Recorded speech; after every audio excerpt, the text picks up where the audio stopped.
All right, go on then. Seeing as we're talking about Anarchy, we may as well fuck it up now, ain't we? So go on then. You do the intro instead. I'll do like a Wow. bag for 3, 2, 1. Go. Right, okay.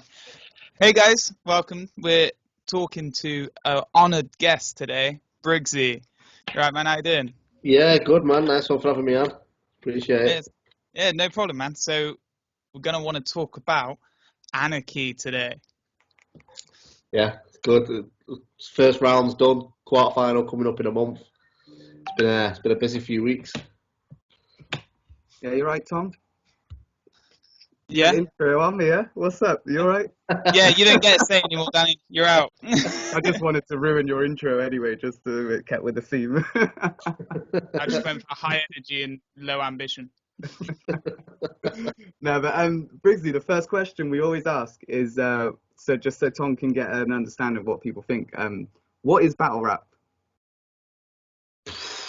You had to get it down to like a postcard size sort of snippet. The art of the insult. Oh, Right. Yeah, I think that's the best way to put it. I think I'm like peaked now. I'm gonna log off. No, that was good. I like that. Straight That ahead, was that's it. good. Out of the insult. I like that one. I like that. Yeah, Yeah. we've had a few funny ones. Jay Shorts, I think, has been the funniest at the moment, which was Angry Man poems. Angry That's Man. it. That definitely sums it up. Yeah, it's just a lot of angry men. Didn't have a lot going for them in life. Became rappers. Decided to yell about it instead. Yeah, pretty much. So, yeah, Briggs, obviously, my cousin's new to battle rap. I know everything that you've done, really, but do you want to just kind of introduce yourself to him and let him know who you are, where you've been, you know? Yeah, of course. Started as a battle rapper. I think I got involved in, 2010 maybe. Started at Don't Flop. To be fair, I wasn't even going to start battling. I went to watch Raptor battle Els, funnily enough.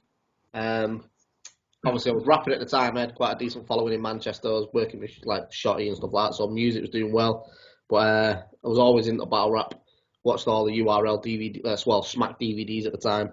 And then Raptor got booked on this new league called Don't Flop. I think they'd only had about 15 events before. Went down on the Saturday to watch him. Raptor didn't arrive. Well, he basically got arrested the night before and went to jail. So That is one hell of an excuse for not showing up, isn't it? It's the best excuse he's ever had. But yeah, obviously we all went down to support him. None of us knew he'd been arrested, so we was all in the venue waiting for Raptor. He didn't show. And then I was in a crew at the same time with Raptor through music, and then Els was on social media talking shit about Raptor and rare. So yeah, it was actually Shotty who just said, you should fucking jump in and have a go. And I was like, nah, it's not for me, that. It's cheesy, I don't like it. But yeah, Els was just going on for weeks on social media about Raptor. And obviously Raptor was in jail, so he couldn't do anything. So I think I had a beer. I was sat with Shotty in his apartment. And I think it was on like, wow, God, it could have even been MySpace. That's how long ago it was. Mad. Yeah, I just It all started with some MySpace beef. Imagine that. top 8 beef. But yeah, I just got drunk and threw on Twitter. I think it was Twitter or MySpace or one of them. Yeah. I was like, fuck it, go on then, I'll do it. And then, yeah, battled Els a couple of weeks later, won that, and then, yeah, the adrenaline of it. I performed in massive stages all over the world, but like the adrenaline of a battle is different. So is that what made you want to carry on doing it then? Was it just simply that? Was it? Yeah, because you saying you didn't want to do it, it was just him egging you on. Did it? You were take that? hooked. Yeah, I had no interest. Battle rap wasn't for me at all. Like I say, I was coming up in music at the same time, so I was doing support slots for like major artists and stuff. So that was always the goal. Battle rap was just something I'd been watching, but all the hip hop I listened to was like Fabulous, the old Cassidy, Lloyd Banks, like punchline rappers. So battle rap was like something my music at the time was basically battle rap on beat. So yeah, it just kept writing for it came pretty natural, to be honest. Yeah, but it fit you quite well. Yeah, my style was always punchlines anyway. Obviously, I had to change it. I ended up watching a couple Don't Flop battles and realised that, I'm going to come out here like a fucking URL rapper, but I didn't know a URL was a thing, you know what I mean? So so I had to like watch a couple O'Shea battles and innuendos and stuff like that, and sort of throw in jokes, and it worked for my first battle. Then just I've never been able to escape, to be honest. It's sort of kept me. I think I've retired sometimes. Yeah, I've even gone from battler to staff member to battler to running a league now. So because you did take a step away, didn't you? And then was it Manchester versus London? You came back, didn't you? Yeah, so I moved to Australia for a year. Okay. Yeah, I battled Bamalam at the Manchester versus London I watched event. that the other day. Yeah, that was a sick battle to come back to. You know what it was? No, sorry, I actually had a battle before that. I had a battle with Mixer. I shouldn't have took it, to be honest. It was don't watch it. Don't if you're watching, don't. I think it was brought out. Wait, what was it? Mixer? Mixer. Yeah, that's what you said. It was just a poor battle. Basically, I went to Australia for a year. I was battling in Australia. I got beef and stuff like that. And then, I came back over, and I think I messaged Rowan, and I was just like, look, I'm back in the UK. I was only going to come back for a couple of weeks because Mosh team that I was with, the group, was meant to go on tour with the game. So I was going home for that. But obviously that tour fell through, and I was in the UK anyway. So I messaged Rowan, just like, give me a battle. Put me on Distinction, which was the big Leeds event. Yeah. And I battled Mixie, but it was just a style clash. Like, obviously my style's quite aggressive and in your face, and then Mixie just come out first round, and he was like, calm down, mate. And then I'd lost. Yeah, it's hard to get that dynamic. Yeah, I'd just been battling in Australia, doing my own typical style. So I think I had 4 battles in Australia, and I won 3 of them. So I was on like a little momentum, and then done the Mixie battle, and then after that I was like, I'm done with this. It's not for me, this sort of scene. What's the Australian battle rap scene like?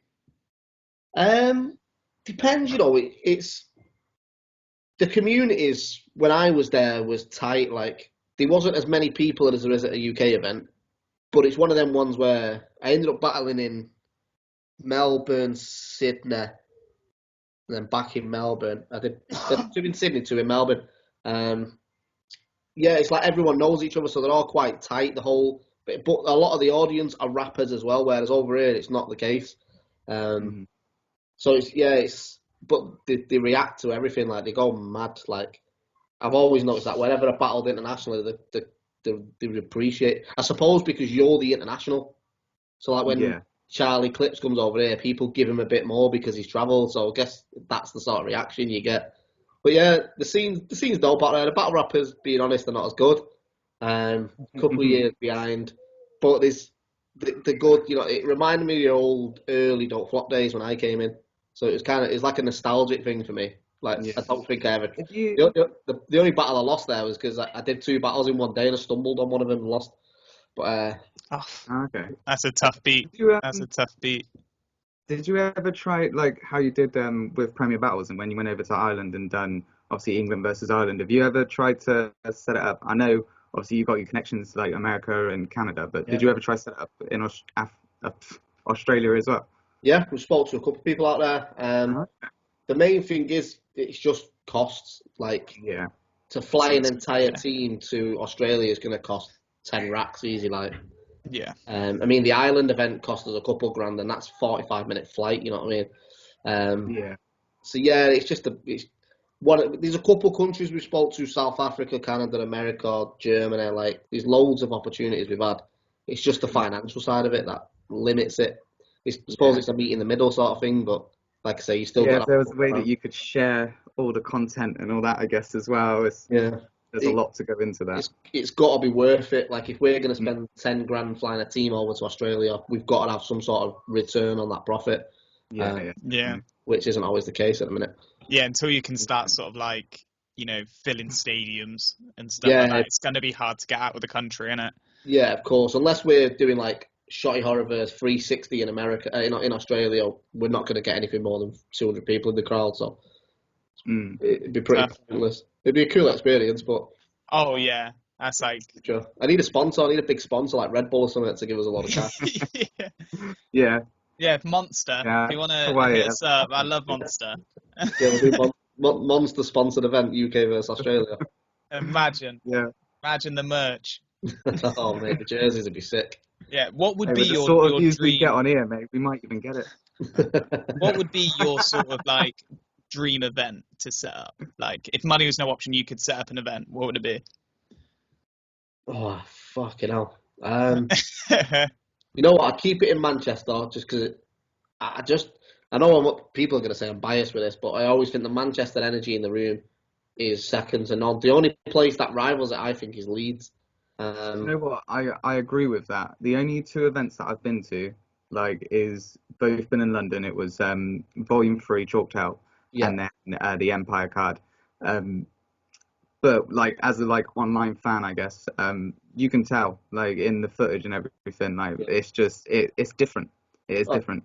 The Manchester crowd for me is like it's rowdy. Like it's not everyone's cup of tea. I understand that because people do go there for the party, but when they react to a bar, the venue shakes. Like that's the reaction you get in there, and they're not. People always go, "Oh, Manchester bias and stuff like that." Like they are obviously, but you're gonna get that wherever you go. But at the same time, the Manchester crowd will tell you if you've lost as well. Yeah. I think it was I remember watching an interview with Kanye West, and he said he always starts his tour in Manchester because they'll always tell him if it's shit or not. I think you're the second guy to say Manchester. Actually, I feel like somebody else we spoke to has already said that Manchester's their. That would have been true. Yeah, is that like their favourite place to perform? Or, well, to be fair, Jay Short as well. Probably he's battled in Manchester. He's battled loads. Survival cups and stuff. You know, my favourite event I ever did was Leeds to the Test 10. We don't flop. The crowd there was insane. Sorry, that second, definitely the best was Manchester versus London at the Ritz. The Ritz. Yeah, we did the Ritz at Shotty versus Tony D. Sold it out as well. Like it was nice. That was insane, but that was novelty. It didn't feel real because it was the Ritz. It's the Ritz. Yeah. I think it was a week before that event. Me and Shotty did the crew that we was in. We opened up for KRS One and the Mortal Technique in that room, so we knew the size of it on stage. But then when you walked out in a battle rap event with no music on, and your bars are getting it was like the Harlem Globetrotters. You know what I mean? You're not going to replicate that again. Yeah, definitely. It was a novelty, but yeah, Manchester Leeds for me. I'd keep it there, and I'd throw some supercard if money was no object. I'm dangerous now, and money is an object. Yeah. So I don't even know what I'd throw. Yeah, and it would be your sort of main event. So, if I could book any battle, I'd book Shotty and Loaded Lux. That'd be my headline. Yeah, and to be fair, like I've always thought that's like a kind of dream battle, but after like Shotty spoke about it a lot, but it's been very close to like being something that we're going to get as well. Like it's crazy to think that is something we could get. When you say close, it was literally a signature away from being done. We sent the contracts over, agreed the fees. When the Tay-Rock battle was, agreed the fees, agreed the dates, time, all the fine tuning was done, and then sent the contracts over to be signed. Shotty signed his, and then Loaded Lux passed it to his solicitor, but his solicitor took like 2 months or something to get back to us. So it got to a point, obviously, we had 2 big sponsors on for Apex, and they was just like, where's our investment going here? So we could have promised Lux, and then we locked A-Rock in, and Lux messaged us going, yep, I'm in. And we was like, cheers, mate. We've already signed and agreed with A-Rock. Oh, my God. And Tom, just like the reason why I'm reacting like that is because Tay-Rock, like, he backed out. Oh, man. No, like the event was literally gone, wasn't it? And you had to rebuild with everyone just jumping in whenever they could, and it was mental. Like it was, but that's a bad day. 7 dropouts. Yeah, but obviously, Tom, you don't really like. We're saying a name like Loaded Lux. Like I know it sounds fancy, I mean, you have no idea who that is, do you? No.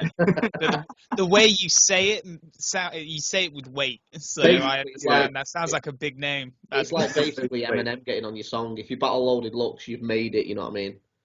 Fair play. He is the Apex. Yeah. He is. Did you get that name after he got there? And he was like, I need to be called Apex now. Well, that's why we called it the Apex, because obviously it was Shotty's return after 5 years.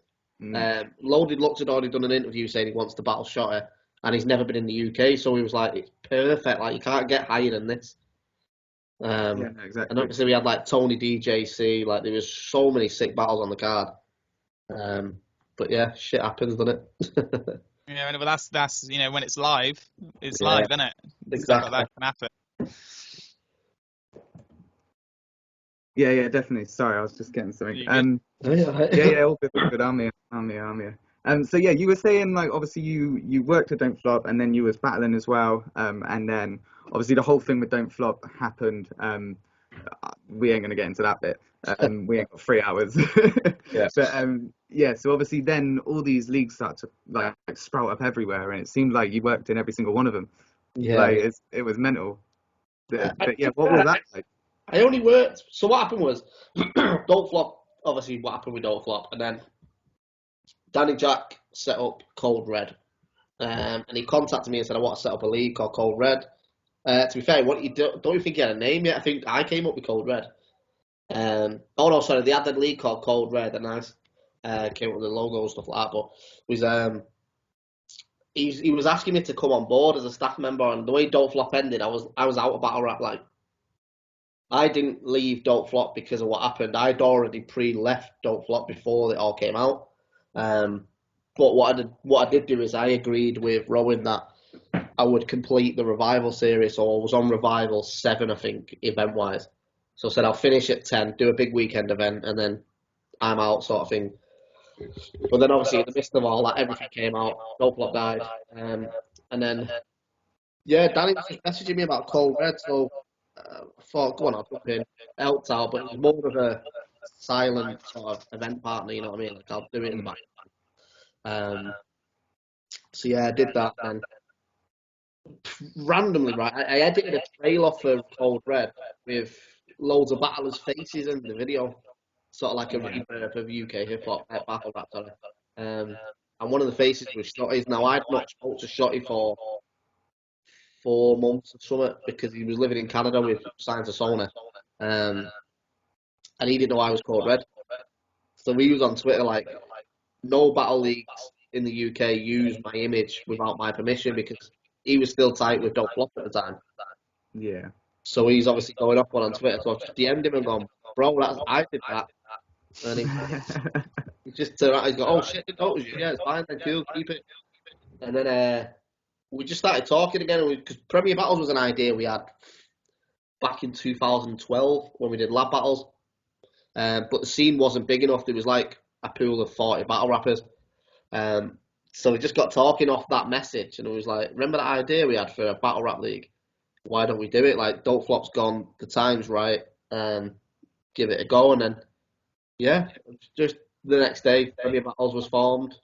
Went from there. I still did the Cold Red thing. I was helping out with him, but I left Cold Red when Raptor was booked against Chilla Jones, and they took the battle off him after they'd already announced it, without even asking my opinion on the subject, even though I was staff. So it was felt like they'd done it behind my back just to get rid of it. Yeah, because you was also Raptor's manager at the time, right? Yeah, I was Raptor's music manager. So yeah, it felt like they'd gone behind my back to do that, and they only messaged me after they put it out publicly, and I was like, that was a shit thing to do. But I'm still cool with Danny and Craig and that. But yeah, I just said, I can't.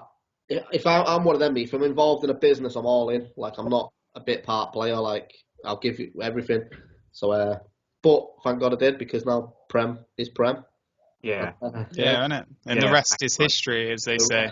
And all of I don't believe we would have nothing.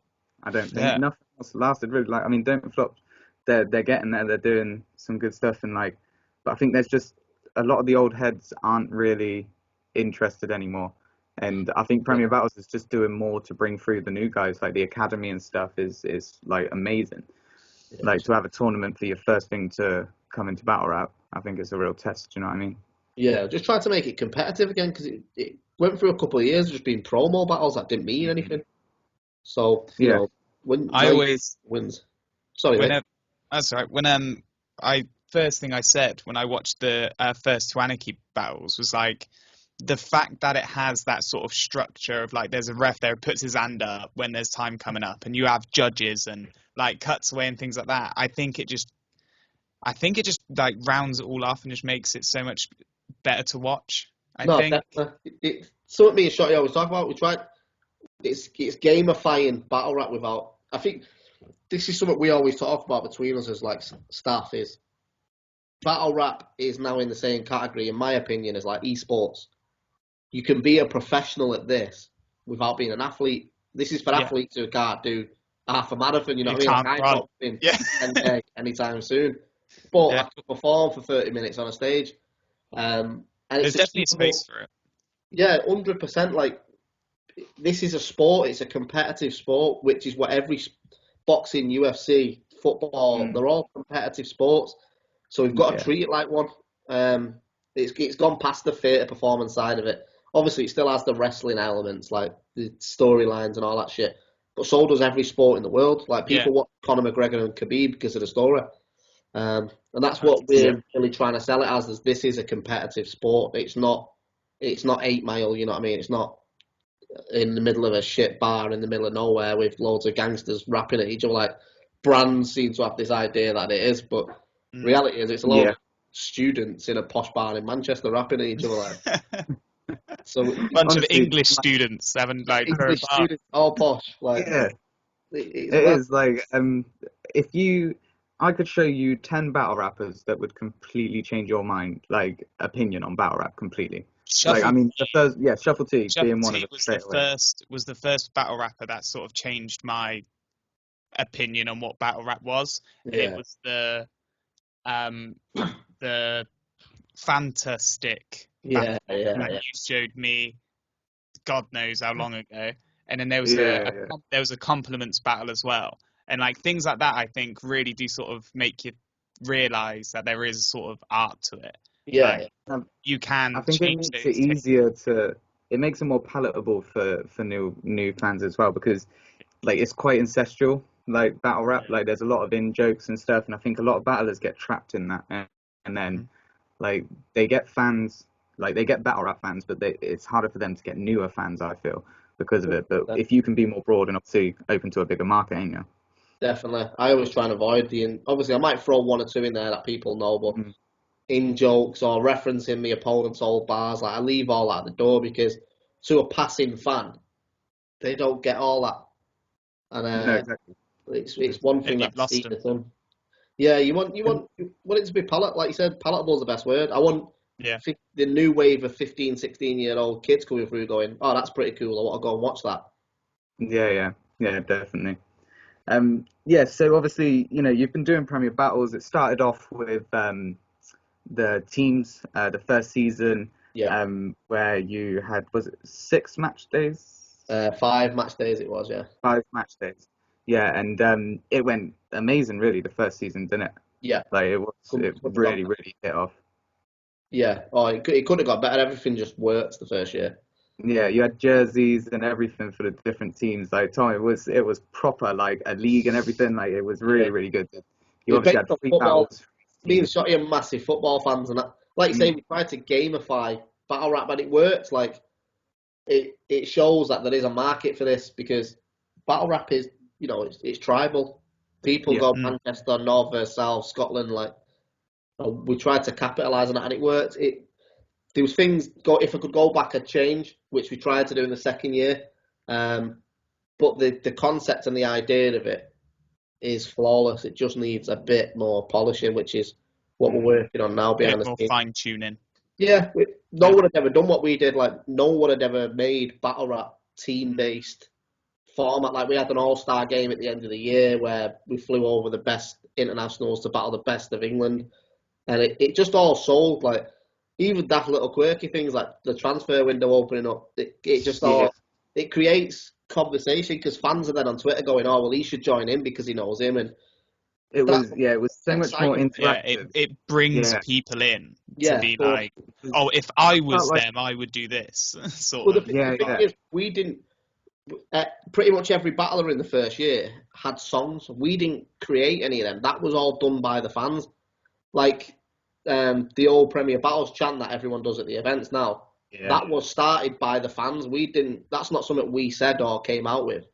It just, obviously we're all football fans. Like a lot of the country are football fans. We know the songs. Like so when people are doing the O'Shea chants and the Rap to Warhurst, and it's sick to be in the venue to watch, especially when we're not coming up with them.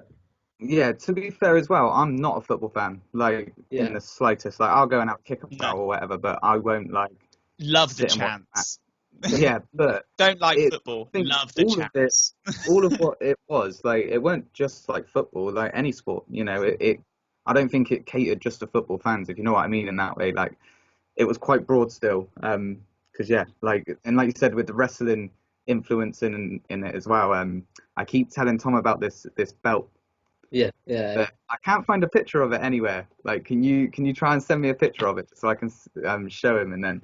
Yeah. But yeah, I love that. Like those little things. Like I said to Bloodshow the other day when we had him on, it was really cool. The intro on like the match day one and all that, where everyone's getting veggie, and then you go out into the crowd and it's Premier Bat. So like, mental. Yeah. Like I love that little bit. Gave you so much more.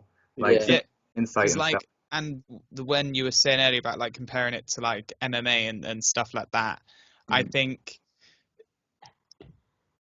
I would love to see sort of more like you're saying, more kind of rules in battle rap, because then it kind of takes away that idea, that sort of opinion of who won. And it's hard. It is harder to do because obviously it is an art form at its core. Yeah, it is subjective. It's not like MMA when it's like, oh, if you get knocked out, you lose. Yeah, like, so it's harder to call. The thing is, like I think we're the only league that actually judges every battle. Like every battle is judged on Prem, and it's something we wanted to bring back because, like you say, when I got involved in Don't Flop at the start, everything was judged, and you prided yourself as a battle rapper when, I remember when I battled Soul to the test, it come up at the start. And it says like Briggz your name, like the graphics and all that, but it has your record underneath. And there was a point where love that I battled Els, I won that, and then I think I lost like 3 battles on the bounce, and my record was like 1-3 or something. And it used to piss me off every battle because you'd see your record decreasing, and then I think after that 3rd battle, I ended up winning like 6 on the row, and my record was like in the positive, and it was just a mint feeling to see and go, fuck yeah, and I'm smashing it now. I think when I finished at Don't Flop, my record was like, I think it was 11-4 or something. So it was like, it was just nice to see like the little things like that. And then obviously me and it's out there, it's documented. Me and Shotty are massive like football fans. Like I work for United, Shotty does the voice at City. So when we do this, we try and implement. People think we're doing battle rap to make money out of this shit and all that, but we don't take we've never took a penny out of Premier Battles, me and Shotty, because we don't have to, like, not in a bragging way, like we're doing this because it's our baby, it's our hobby. So we incorporate things we like as people. So Shotty's a massive wrestling fan. So when we get the belt made by Leather Rebels, who make all the WWE belts, for him to get that was like, wow, he was. That's sick. That is dope as belt off. I'll get you a picture of the belt. I wish I had it with me. Shotty's got it at his house. I was so hoping you did have it on you. He actually mentioned it before you joined. He said there's a 50-50 chance he'll have the belt. You know what? I was with Shotty last night. If you'd have messaged me and asked me to get it, I told him to bring it. Yeah, I should have. Do you know what it is, right? I find it difficult, right, to like be able to message you and ask that because I'm a fan. Do you know what I mean? Like, I see a post about on the forum about being a seasoned fan, and I'm like, just shut up, like, just be a fan. Like, you don't need to be seasoned or what, like. But I look up, like, not look up to you guys, but like, I look at you guys as something like, you are performers, you are doing something that entertains me. So it's that kind of, I don't know, I guess. Respect. No, that's what we tried to create. That's honestly what, like. That's one of the key. I'm glad you said that, to be honest, because when we did the first year with the teams and stuff, we used to separate the battlers from the crowd. So we'd always have a dressing room where the battlers would be before their battle. And the reason was because I thought for the last couple of years before Prem, the battlers were getting drunk with fans in the crowd. They were going to after parties, and it's a good enjoyment for the fans, but it removes the superstardom of the battle rapper. Yeah. Yeah, if I don't get pissed every week with Wayne Rooney, I won't see Wayne Rooney as Wayne Rooney. You know what I mean? So exactly.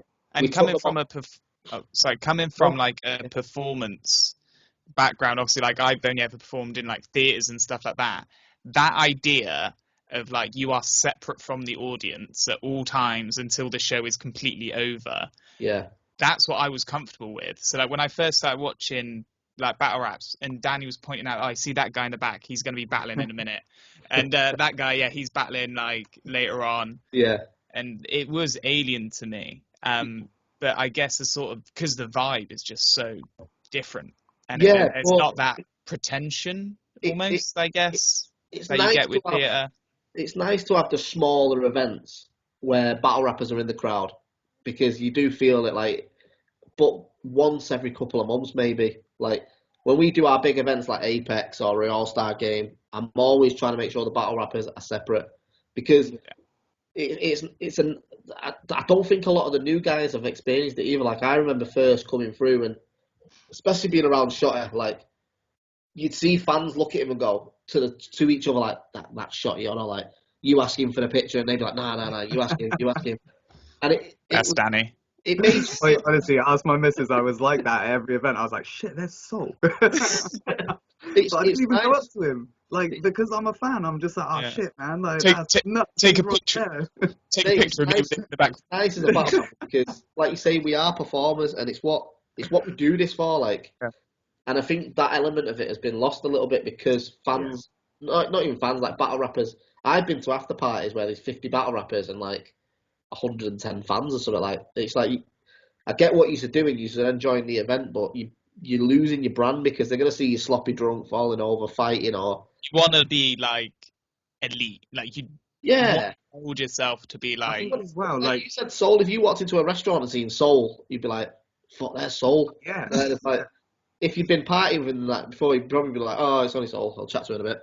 Exactly. Like, it loses that power. And then when you see him on a poster, you're not going to be like, oh my god, I really want to see Soul. My god, you're like, oh, it's him. I'll ask him for exactly about it. Like I say, when I was coming up, people were desperate to go to events because of that one chance they might see Lunacy, they might see Shotty. Like that was part of the allure of going to the events. Like, oh, I'm going to get that Instagram picture with him because I've never seen him before.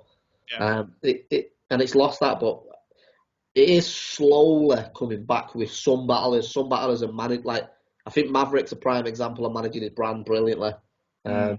There's a couple like that now. Obviously, you're going to get your rock stars, you're going to get your Raptors and your Bobby Rexes. Like, love them to bits. They are the motley crew of battle rap. Like, they will party with the fans and shag all the women in the crowd. Like, that is what they do. Part of the image. That is what they are. Like, you'd be disappointed coming to an event in Manchester and Raptor wasn't at your party after it. Like, you'd be thinking, why?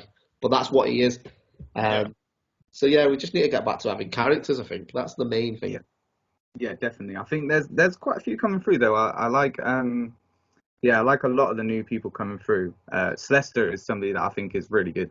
I agree. Really like his style. Really get on with him. Watching him definitely. You'll see him soon, Tom Celester, against Georgie Roots, who will obviously be watched already as well. Interesting point as well is that watching battles and stuff is a lot of the time I have no idea how long anybody's like been rapping. Yeah, like introduction. Like I don't know. Like obviously I watched your battle earlier, and like I've had like Briggsy and then Bison Briggz. Like obviously I've never seen like your put faces. That into perspective as well though. Like before we came on, he said and the ref, like I liked it. He just came like he didn't even recognize it. Didn't recognize him. Sorry. I was like, oh shit. I had to go back to the other video. I'm sure that's not him. That's what we're missing though. We're missing fans like yourself who are doing that because, like you say, if you've not had the horror stories that have gone over the last couple of years, you're as mad as it sounds, you're still innocent to the scene. So like, if you go to an event now, you will go, is that Shotty or is that, you know what I mean? And you'll be surprised how many fans wish they could still do that. Yeah, and as well, like, there's going to be a few people like you, obviously, like yourself, and like obviously Jay Shaw and Stro, obviously all people that we've spoken to. I will just go up and have a chat with them. And there's going to be a lot of fans there who are going to be like, who wouldn't do that. Well, the fans there that have been in the event 200 times now, and they don't bother them. But it's kind of sad that if this is something you follow and you. It's like, look, like I said before, I'm a massive United fan and I work for United, and I still get excited when I see the players, and I see them all the time. But because I don't have that interaction. No, I have the interaction with him, but I don't have a personal relationship with him. I've not been partying with Marcus Rashford. You know what I mean? So when I see him, it's personal, but it's more like, fuck, it's still Marcus Rashford. You know what I mean? Because I've still got image in my head of I watch this guy play football every week. Yeah. Like say, if I'd have been on a massive session with Rashford, I'd probably be like, all right, Marcus, yeah, you sound like. Yeah. If you've seen him pissing in a bush, then instantly you're less excited to see him. Yeah, but seeing him in a mess asleep on a couch, it just loses the stardom, doesn't it? But yeah, we're slowly getting back there, I think, which is good. It's good how we're getting new fans coming in. I think that's the main thing. Yeah, and I think I think lockdown has helped a little bit with that, especially with the kind of tournaments and stuff. And so obviously, we are going to try and do like a little kind of side series, just to explain, because we didn't at the start, of like reviewing Anarchy basically. So we are going to go through. We will get people that are involved in Anarchy, staff or battlers or whatever we can, whoever can jump on when we're doing it, to obviously review it, see what Tom thinks of it, see if he's agreeing with the fans and the judges and all that sort of stuff. So there's 2 battles out at the moment. We'll talk about Bobby Rex versus Maverick first. Yep. Obviously, it was quite a anticipated battle. This was the battle that people were looking at to be like the winner of this is going to be in the final, which I don't agree with, because Briggz, I think you're taking it. I do. Right. Like I said, man, get those bags packed. But yeah, I genuinely do. But so I think a lot of people thought that. But obviously Bobby took it. I think his angle and his angles that he took were really, really good. But yeah, Tom, what did you think about that battle? Yeah, I mean, I agree with the decision. Like overall, first round though, I thought Bobby was going to lose it. I didn't think he was cut that strong, and as well, what ruined it for me more than anything was because of the lack of a crowd.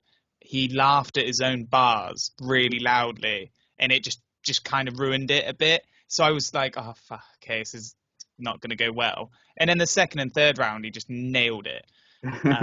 So yeah, he took it. I think he lost the first round, but not like, I don't think it was like an embarrassing loss. Like it was a close most of the way through. Yeah, but yeah, I'd say Bobby took it. Yeah. Okay, cool, awesome. Briggz, did you agree with the decision? Would you have? I did on the day. Yeah. Obviously, I was in the room.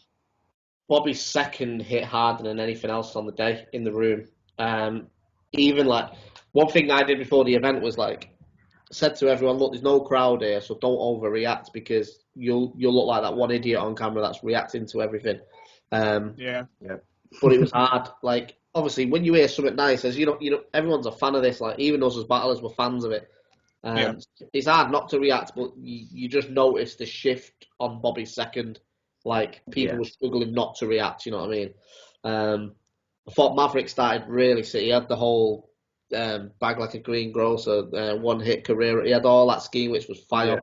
And Bobby's first, I think you were right. For me, it felt like he was slipping up, but he was catching it just in time, so it wasn't noticeable. Yeah. But it comes across a lot clearer on camera that he's doing that. But in the room, I reckon if you're a battle rapper, you would have noticed it. But as a fan in the room, you probably wouldn't have. But yeah, like Bobby's really good at not highlighting when he's messing up. Yeah, definitely. That's a talent in itself. But yeah, he's the second round he kicked into gear, and the third I just think he cleaned it nicely off. But at the same time, I would not have been mad if Maverick would have won that. I think it could have went either way. Yeah, like as soon as that finished, when I heard that it was Bobby Rex, I was like, that could have gone either way, and I would have been happy with whoever went through there. To be fair, I was when it was like, because you obviously, did you introduce that battle, or was it Shotty that introduced that battle? Shotty done all the first day, yeah. Okay, yeah. When he was introducing the battle, normally Bobby's obviously his character's coming through and stuff, but he was just you could see he was like ready. And normally, like, you hear a lot, like he's very good at selling a fight, so you hear from him a lot on the forum and things like that. He's just ghosted it mainly, like, he's not really been on there much at all, and then he just came back. It was like seeing him for the first time again.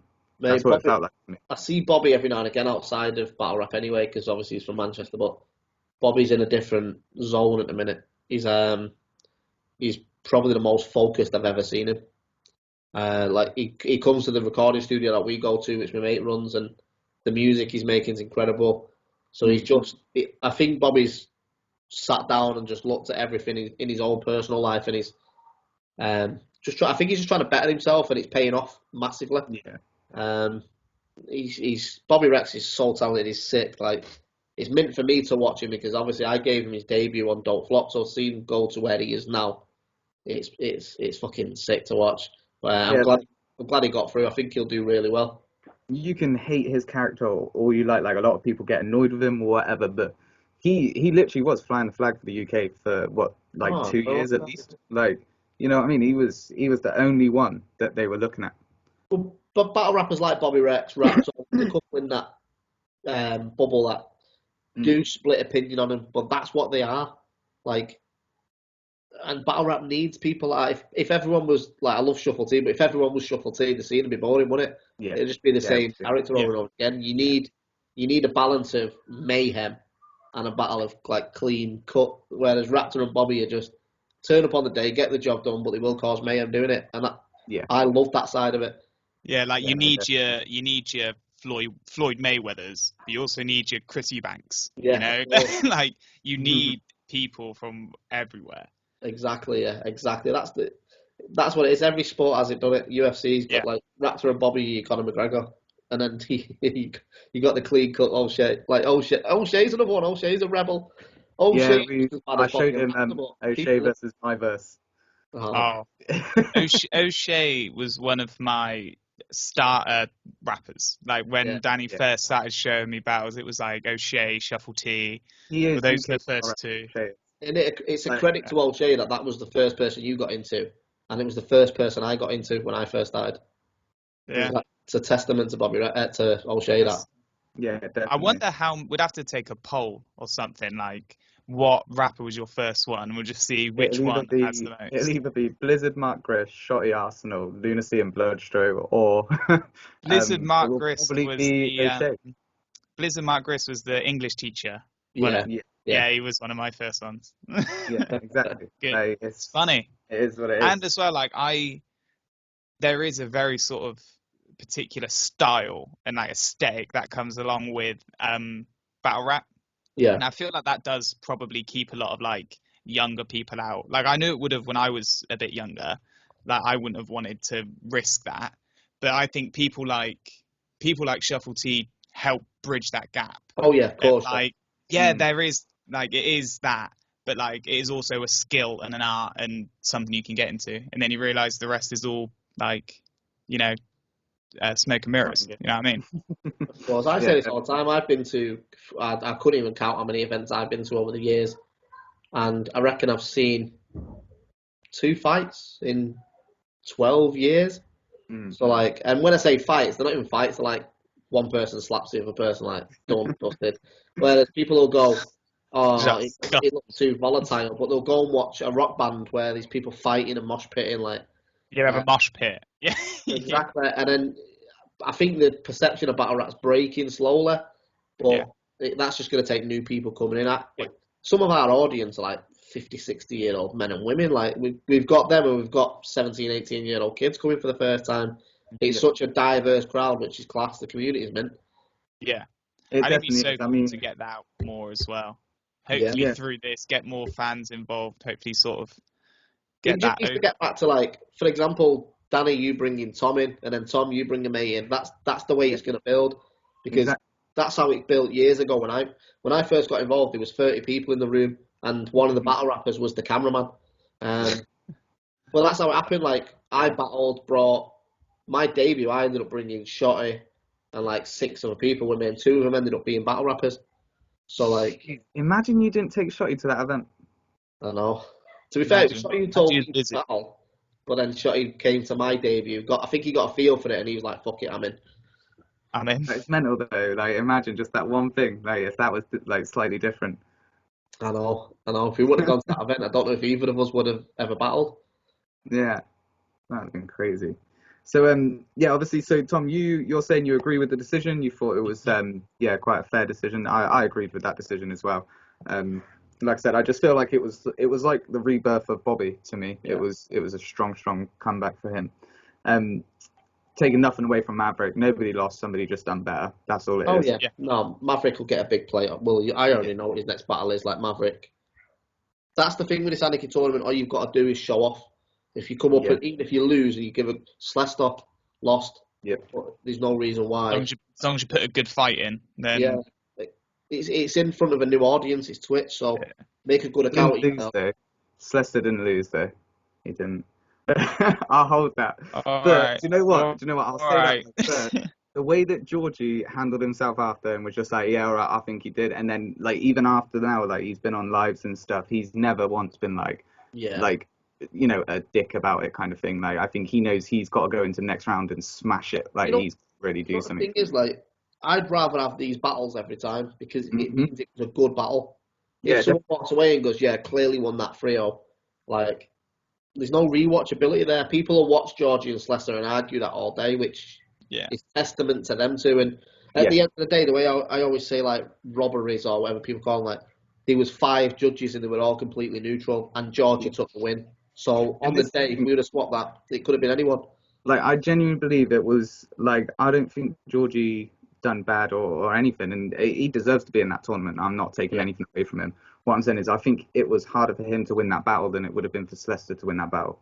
Yeah. There's so much more of, like, an expectation around Georgie that he's got to be, like, on his A game every battle, otherwise people are going to doubt him. So it's exactly the same thing I said to Mackenzie. Like, I had to be on par, otherwise. Yeah, exactly. Yeah, literally. Cursed with greatness as well, didn't he? You gotta kill the person in front of you. Like, there's no, like, you know, split decision here. Yeah. But going on to that though, your battle with Mackenzie. So yeah, Tom, what did you think about this battle? Yeah, I do agree with the decision. Also, the judges, I think, are really good. Love the judges. I think they're it's a really good touch to sort of get that immediately after the battle. But yeah, I'd say it wasn't like a runaway. Like, I don't think you, like, stomped on him or anything. No, I didn't. But I think Mackenzie could have done a lot better, I think, if he trusted his material a bit more and slowed down. Because, like, he was doing really well and he was in a really good flow, going really quickly, and then he started to overtake himself and stumble a bit, or lose words, or, like, lose rhymes and things like that in the mix. But it's really interesting because that's what the chat was saying, the live chat. It was just he just down. But I was thinking it, and then one of the judges said it. As well. I still don't think, no, material-wise, I still think you were taking it, Briggz, to be fair. Yeah, no, that's right. It was the same, to be fair, when he was spitting at me, like, obviously I was stood less than 2 meters away from him. I felt it in my head, like, when he was going. To be fair, when you're battling, you don't really listen to your opponent because you're still focused on your next round. But I do remember at one point thinking, he's going really fast here. I don't know whether he turned up thinking he would be allowed to rap for 2 minutes or whatever. But obviously, Shotty was cutting people off at 90 seconds. So I think he's got to a point in his head. We were like third on, I think. So he's probably gone, shit, my rounds are 2 minutes. I'm going to have to rush through these. But some of the stuff he said was sick. Like, you know, when the battle finished, I literally turned to Shotty off the camera. I was like, I think I lost that, you know. But in my head, I thought I took it. When we finished my third, I was like, I think I took that 2-1. And then when I watched it back, I still, like, I'll tell you if I lost, but I still think I took the battle. I think if he'd have slowed down, he might have took the judges. But I don't know. I think if he would have slowed down and executed his material the same way I did, I think my stumble in my third would have cost me, and he would have took that. Maybe. I think that's how tight the battle was. Like, when it came down to 2-2 on the judges and it went down to the fan poll. You see it in your face. You're like, oh. Because I felt like... And it was close as well with the fan poll, wasn't it? 61%, yeah. Oh. So that's what I mean. These 5 judges, one of them being the fans, any battle on the day can go either way. Like, you know, you can't really shout robbery unless it's a complete clear cut body. Yeah, yeah, Somebody's it's just fun to us fans anyway. So it's debating, isn't it? Like it's what we need to do to build on things. Like I'd love to have like because Slester obviously thinks he won that battle. I'd love to have both of those two on, George and Slester, and like actually just chop it up with both of them. It was out on Sunday. What happened with that battle? Why do people think it? Let's debate this. It's good. But yeah, I definitely think you took that battle. Obviously the stumble, Tom. I kind of wanted to ask you, like, did you say like that was straight away round 3 to Mackenzie because of the stumble and because you don't see it as much in the YouTube footage, which I appreciate because it stops the momentum of things. I don't like to leave them in. Yeah, it was tough because I definitely noticed that there was a stumble, but no, I mean I think with battle rap, I kind of have a bit more of sort of like I forgive people a bit easier for like some stumbles here and there because it is so fast paced. Obviously, there's a lot of like flips, obviously the live element and things like that. It's different to say like if I was to watch a play and like somebody stumbles and I'm like, you had so long. Like, all you had to do was learn those lines. I know. So I think the thing with stumbles for me is I think they're a good way to like if it was really close, like if that was the last round and it was neck and neck, then you could be like, oh well, he technical foul. Like he's lost. But no, I think as long as you play it through and you sort of try and keep your flow and keep your rhythm, then yeah, I can forgive it. I can forgive the odd stumble here and there. Good. No, I like that. So obviously, Briggz, you've been saying about Bobby. There's a potential you two are going to end up facing each other. Yeah. How are you going to obviously not approach it, I guess, because you don't want to give anything away, but are you two going to make like some sort of any bars you want to share? You know what it is with me and Bobby, right? I wouldn't like to battle Bobby because it's not just a friendship element, but I've been a part of his career since he came in. And there's only a couple battles I would never do, like Shotty, Raptor, Bobby sort of thing. But at the end of the day, there's $2.5 grand on the line. And it'd do, not just us, but it'd do the whole tournament, the UK battle rap scene a disservice if we didn't do it properly. But at the same time, I'm not a personals battle rapper, so I would never go in against Bobby Rex talking about, his family or anything I know that he's done, or that's not what I do anyway. I think me and Bobby would just come down to who raps the best. Like, I think you both just bar I like out. that though. I like that. I think that's because I'm not a massive ego person, and I think once you start to separate that from how like just technically how good a bar can be, because that's what I look for. Like, obviously, I understand that is all subjective, but like that is what I look for. Like that's why I like the sort of the novelty, palate cleanser battles every now and again to sort of separate from when somebody's just being mean and shocking from like when it's an actually good bar. It's what I mean? Good to watch, I think. Like even as a battle rap fan, I think personals can be done very, very like Bobby Rex's second with Maverick is the perfect way to use a personal angle. But when you do it distasteful, it's just not. I don't like it either. Like even I think in the audience, you just feel awkward and it's lazy. For me, it's lazy writing. Like the amount. Obviously, I run the league. The amount of personals I have on half of these battle rappers, like just through doing business with him. You know what I mean? Like I know so many things about load, but I would never use them. Like for example, I was meant to battle O'Shea on Apex, but it fell through. O'Shea's been a good friend of mine for 10 years now, and I would never ever, like, I've still got my 3 rounds worth of material there, and there's not one personal within that. It's just not me, and I don't think it's Bobby either. Like, obviously, me and Bobby would have to chat if this was the scenario of the final, but I think it'd be a case of let's just give the tournament an incredible cap good end thing. Yeah, give it the respect it needs. This tournament, I think, it's relighting a bit of a fire. Yeah, like the whole live chat stuff going to lose to each other. Yeah, because that's literally like keys to Manny at the moment, really. But like that's how I'd see it anyway. No one's living that down in the group chat anyway. I was going to ask as well, Tom. You kind of said about writing for people. Have you wrote for like anybody else in the tournament or anything like that? Have you been preparing like that, or are you just literally focusing on the next opponent? the next one. So I've got Acre next. It's a month today. Got Acre next. I've got a round and a half done. Okay. I've kind of learned from Mackenzie. You know, I can't really use it as an excuse because it's on me to do this, but running the events and everything while trying to prep for a battle was something. When we initially set up Anarchy, it wasn't going to be on Twitch. It wasn't going to be on like King of the. None of that was there. We just had the idea of running a small room tournament. So that was the initial time. I was like, yeah, you know what? Because I was going to stop battle rapping. I was going to like, this is my last sort of stretch. Get this out of the way. See what happens. And then obviously people just wanted to get involved. King of the Dot hit us up about doing it, and then it got bigger and bigger. But obviously I'd already committed to doing the tournament.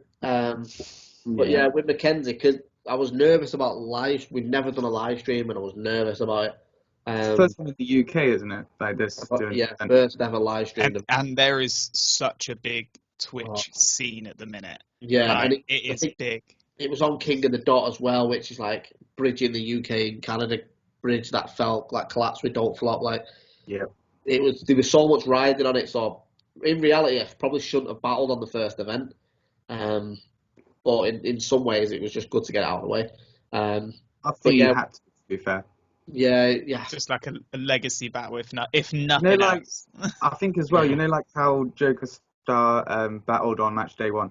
Yeah. I think in that sense as well, I think you had to just come out and just be like, this is why I'm in the tournament, not because of like, Briggz who's organised it. Yeah. I do this. I do this. This is my job. That's pretty much what it was like. I just wanted to get it done. But yeah, with Mackenzie, I finished writing my third like a week before the event. I'm a late writer anyway. I never write more than 2 weeks out, just because I get bored of my own material.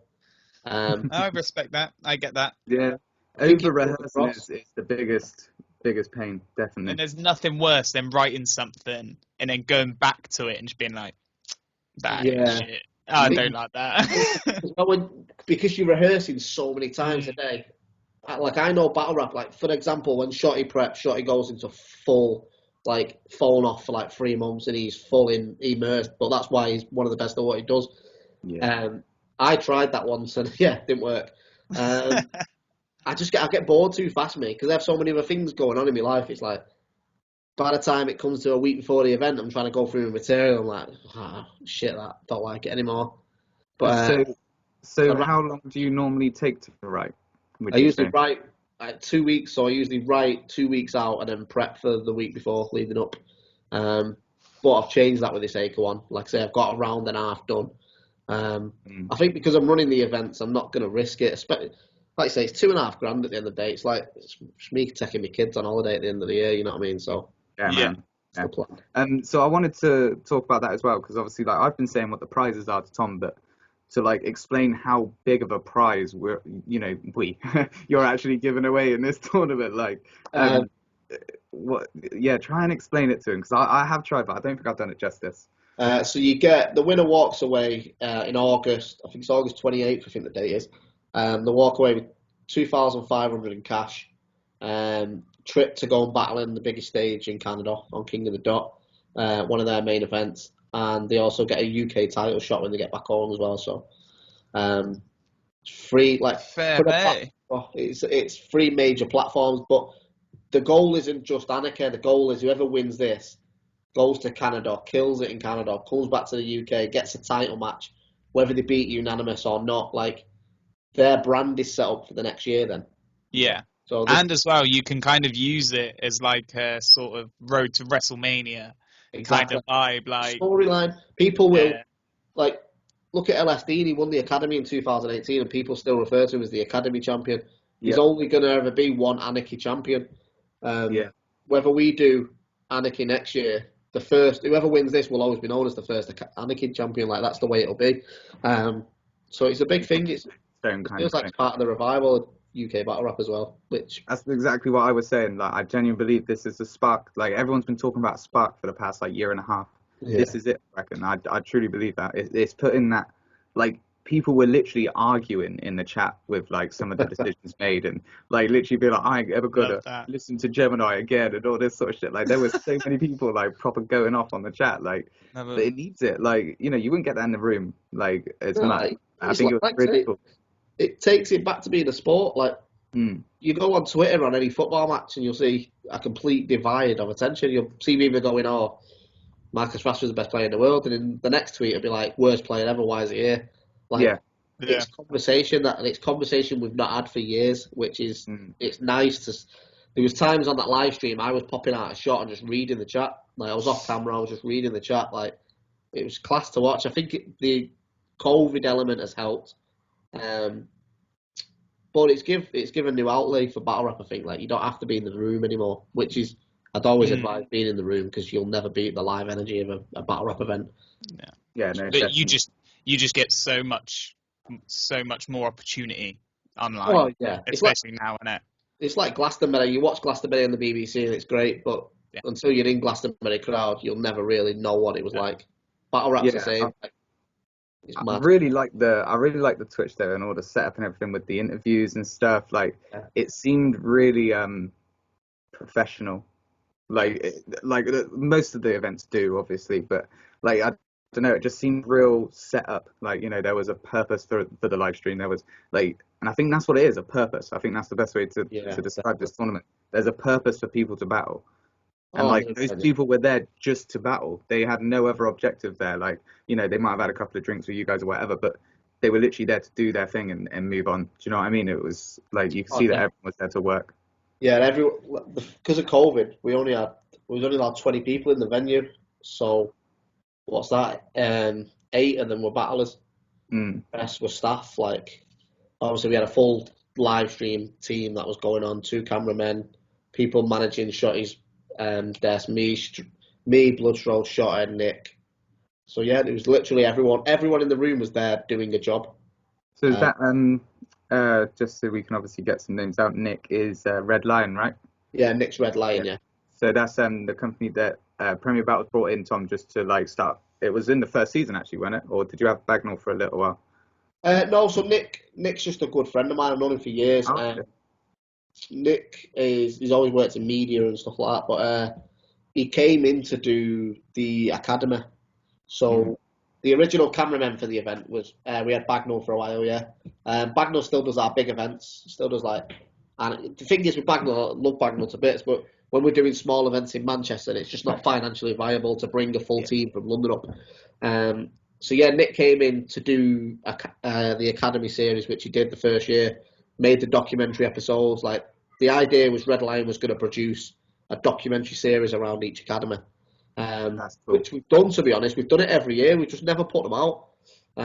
Just because that's the sort of shit that I love watching. All the behind the scenes stuff, it's brilliant. It's just time, that's all it is. Like, you know what it was? We was doing really well with it until the Apex situation happened. When that happened, it was like systems down and everything. Let's fix this event. It was like a reset button was just pressed. It was weird. Yeah, weird time. Since then, we've still filmed everything. We've got it all there. So it might be a case of sitting down one day and doing like, maybe on the 5th year of the Academy, we put like a 5-year documentary out or something. That's cool. We've got full documentaries Love there. a documentary. Love a documentary. You could even get like, you know, where are they now type stuff on there as well. You know, that kind of stuff would be really cool. Yeah, there's loads. That's one big thing we're talking about in a minute is content. That's one of the ideas as well. Like, you know, where are they now? Obviously, we just launched the Man Mark series with Quill, where he used his shocked bars. So that's another one. Like battles we set up that are definitely not going to be rearranged. We're just going to use them as the Man Mark series. Yeah, that's cool. That is cool. I like that that idea because like I always feel sorry for battle rappers because like they could have their best material in the world and they only get to perform it once. I think that's horrible. Like I remember being in like, shows and stuff or doing dances and like loving the dance or the show that I'm in and just want to do it every night for the rest of my life. Do you know what I mean? But they literally get to do it once. Like at least we'd have like 2 or 3 shows. Yeah, you don't get show week. Like like, you know, all the reactions and everything, they literally, it's just over, you know. It's such a weird, I always say this to people, battle rapping is such a weird thing to do because on the day you have to be turned on. Like there's no, I I've got friends who are actors and stuff, and if you mess a line up, you just reset, go again. Yeah. Battle rap is on the day, like any other sport, like say football, you misplace a pass, just make sure your next one's right. Battle rap, if you misplace a line, you've lost. Yep. And it's you've got 6 minutes usually, like 3-minute round. 90-second rounds, whatever they are. That's your time. If you fuck that time up, it's on YouTube forever. Yeah. So yeah, it's a weird thing to do, but it's one of the hardest things I've ever done, and I've done a lot of things. And there are some absolute like car crashes of battles. Like you guys, you and Shotty have been watching them online and stuff, which I think has been really cool to watch. It's been, I've wanted to try and do like a UK watch. I want to try and maybe, when we can start going to events and stuff, actually start doing that with Tom. It'd be cool. But yeah, like I think that's something that's missing as well. Just people from the scene sitting down and talking about the scene. We've got loads of ideas, stuff like that. Like I started the Premier Battles podcast, but because of COVID, you can't do much with it. Because there's loads of things we've got penciled down that we just want to get going. Because obviously we don't just want to be a battle rap company. We want essentially what the WWE is. So they'll have the wrestling events, but around that you've got documentaries. You've got like by trade, I'm a documentary filmmaker, so there's no reason I shouldn't be doing that outside of this anyway. Mm-hmm. And there's loads of things we've got down on paper that we just need to sit and execute, but it's just having the time. But it'll turn around. Like you say, once the events start picking up and cash flow comes in, which is another major thing, we'll see where this can go. We're talking to a load of major brands and stuff at the minute, so hopefully we can move this where we want it to be within the next year or two. So obviously you guys have got your events kind of booked up until August with Anarchy, right? So what, is there any kind of hot takes you can give us for what's coming after? Like, is it just going to be big events? Are we going to get another season, or what's the league table going to look like at least, or something like that? Is it going to be, because you said about maybe just doing single, everyone against everyone? Or we're scheduled up now until the end of 2022. So we've got Anarchy finishes the 28th, I think it is. The last Saturday of August, Anarchy ends. Mm-hmm. Bloodstraw's got Undisclosed at the same time. They'll be going on all year. So I think there's an Undisclosed every month until December. Okay. And we're going to try and move around cities as well. So obviously there'll be the majority of them will be in Manchester, but we've got a London one scheduled. We're going to try and go to Scotland for one. Leeds is scheduled. I suppose you'll come down to Swindon, will you? If there's an audience. You'll have two. I remember. Two of us. We'll do a small room 2-man session. I'm in. I might not be able to pay a lot of in my local Morrison's, someone recognised my Don't Flop hoodie once, so I was well excited by that as well. There's 3 years. If you get 3, that's it. How many more? How many more have we got to get? We'll have a whip round Swindon, and we'll see what we can do. But yeah, we've got Undisclosed. We've got Apex 3, which is going to be in October, I think. Obviously, that's our biggest event every year. All-Star Game we're bringing back. We're going to do that in November, I think. And then the plan is, obviously, we've got events all around that. We've got a collaboration event coming up, which we'll announce soon. And then we've got, we're trying to do an event in Amsterdam in December. So the plan is to sort of rent a mansion. Yeah, mate. We're trying to rent an exclusive mansion where it'll be 50 tickets tops, but everybody who comes sort of stays there as well. So.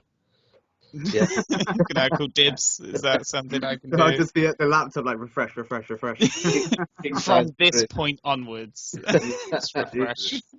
So big plans then, big plans in the pipeline. Yeah, we've got something obviously I can't go into it yet, but 2022 we've got, I think a lot of fans will be happy when we announce what we're doing in 2022, because it's something we've been wanting to do for a while, so okay.